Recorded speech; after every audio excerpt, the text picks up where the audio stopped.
хэрвээ бизнесийг хүнтэй зөвлөх юм бол санхүүч Небо хүнийг бизнесийн зүрхтэй зөвлөж болно. Бизнесийг тусаа хангамжуул мөнгө. Хүнийг одоо бүх амьдрал бүх одоо эрхтэн тэ амьд байх тэр зүйлийг тэтгэжүүлдэг хангамжин цус байдагтай адилхан бизнесийг байдаг зүйл нь мөнгө.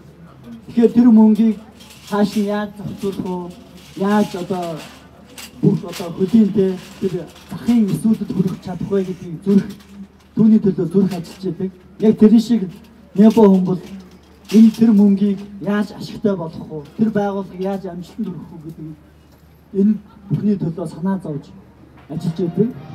Өнөөдөр нэгтлэн бодох бүртгэл хөгжөөд орчин үеийн энэ салбар хөгжөөд хэдийгээр 20 жил болж байгаа ч гэсэн бизнесийн байгууллагууд маань хүн нэгдлийн үеэрээ байгаатай адилхан байна.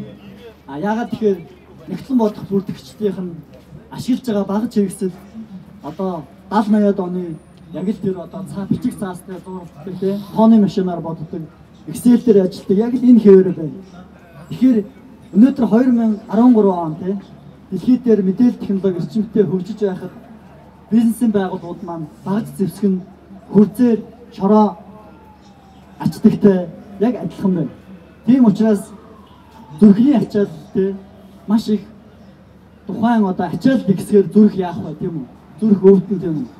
Зүрх ачаалаад авахгүй ядарн цон яг үнтэй адилхан бизнесийн зүрх болсон нэгтлэн бодох хүн өнөөдөр маш их ядарч байна. Үргэлж илүү цагаар ажиллаж байна.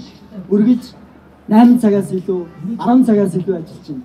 Тэдгээр нь тайлан гарах өдрөл тутам одоо үргэлж орооддаг те үргэлж ажил дээр бараг хонж өнжөө ажиллаж байна. Ягаад тэгэхээр тэдгээрийн арга хэрэгсэл нь яг л хуучнаараа байна. Гэтэл бизнес өөрөө асар хурдтай өдөр хоног тутам цаг мөч тутам шинжлэгж өөрчлөгдөж байна.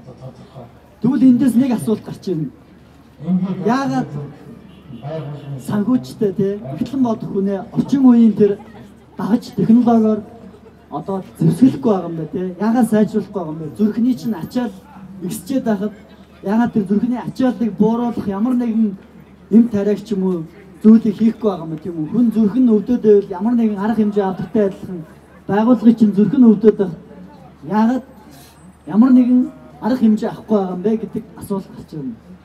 Тэгэхээр энэ асуултанд хариулахын тулд Эрхэт баг өнөөдөр Эрхэт санхүүгийн программыг санал болгож байна.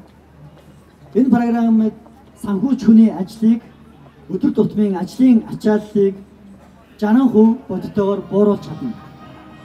Бодитойгоор 60% бууруулж чадна.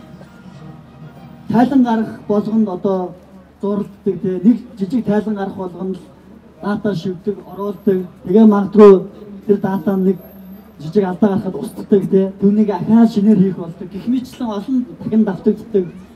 Небо хүний хамгийн их цагийг үрдэг тэр ажилтнуудыг байхгүй болгоод бүх зүйлүүдийг орчин үеийн технологи дээр програмчилж өгсөн байгаа.